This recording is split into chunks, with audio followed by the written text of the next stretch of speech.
Assalamu alaikum. My name is Sayyid Muhammad Rizvi. I am working in a Chandbagh school. I am O-level physics teacher there. My lecture is lecture number 21 and it is related to grade 10 physics.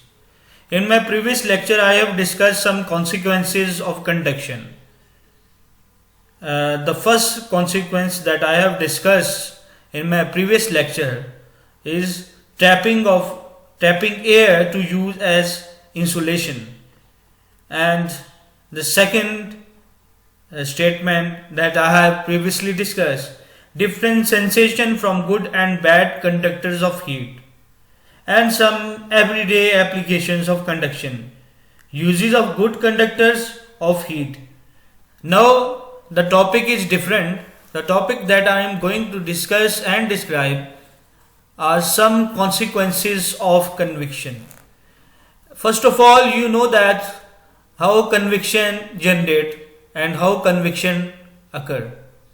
In the process of conviction, the less dense molecule, either they are of air or they are of liquids, rises up, and the more dense molecules which are less energetic sink. As a result, convection current is generated.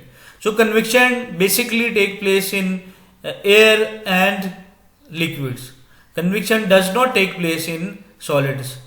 The process of conduction is take place in solid. So I will read the first point, the first bullet point, the first statement: formation of sea breeze and land breeze. In the day, the land get heated up faster than the water in the sea. This causes the air above the heated surface of the land to warm up faster and therefore to rise. As a result, the relatively colder air above the surface of sea moves towards the land to replace the hotter air. This movement of air from the sea to the land is called as a sea breeze. At night, the land cools faster than the water in the sea. Therefore, the air above the surface of the sea is hotter than the air above the land. As a result, a reverse convection current is set up as the warm air above the surface of the sea rises and the colder air from the lands moves to replace the warm air. This sets up a land breeze. So this is this is a difference between land breeze and sea breeze, and how sea breeze and land breeze occur. Now I will discuss a second statement, that is convection currents in a room. When a group of people enter a room, convection currents are set up.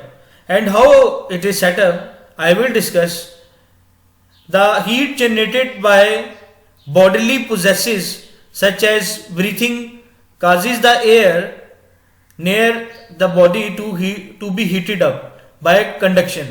The warm air, being less dense, rises while the colder denser air above the person sinks. This sets up a convection current. So warm air basically in this process rises up as it is less dense, and the colder air that is more dense will be sink. As a result, convection current is generated in a room. So I will now discuss how convection currents are generated in a pond. During the onset of winter, the air above the surface of a pond is colder than the water in the pond. The upper layer of water therefore lose heat to the air and become denser than the warmer water below them. The colder water sinks down while the warmer water below rises up. This sets up convection currents. So it is basically, I have discussed some consequences of convection, and your home assignment is very much simple. You have to complete it. You have to write down some everyday applications of convection in your daily life. I will repeat this statement again. You have to write down some everyday applications of convection. Okay, Khuda Hafiz.